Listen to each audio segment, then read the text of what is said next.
Hey ladies, yesterday I talked with you a little bit about why it's hard for women over 40 to lose weight.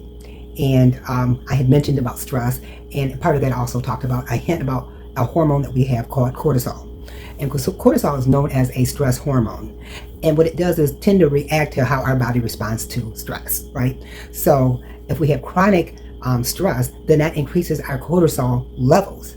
And by increasing our cortisol levels, then that affects the part of that it affects our blood pressure and our blood sugars. Okay, so when we dealing with our blood pressure and blood sugar, we're talking about our heart, we're talking about other organs in our bodies as far as kidneys and whatnot, and it can lead to diabetes if you don't have yourself controlled, or if you're predisposed to diabetes. So these things that you want to be concerned, be aware of, not so much as concerned, but be aware of how that cortisol levels can, or that cortisol stress hormone can affect your body.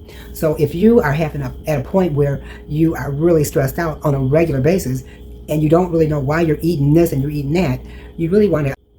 So let's just know that cortisol, being a stress hormone that it is, that it it controls, as I mentioned, our high blood pressure, and it controls our blood sugar. And when it gets to the point where it's chronic stress, then what do we tend to do when we are really stressed? Most of us, not all of us, but most of us tend to eat. So that's where part of our weight gain comes in at, is because our cortisol levels are out of control. So we have to get them back in control.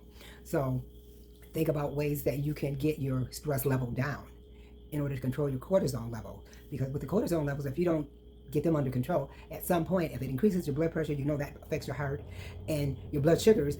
It can, if you're not diabetic, it can maybe put you at a pre-diabetic stage, and those things are just not good, because then that limits, really, as far as diabetes, it limits what you should eat and whatnot. So really think about learning how to control your cortisol levels, not cortisone, cortisol levels. Okay, I hope this was helpful. Take care and leave a comment and let me know what your thoughts are.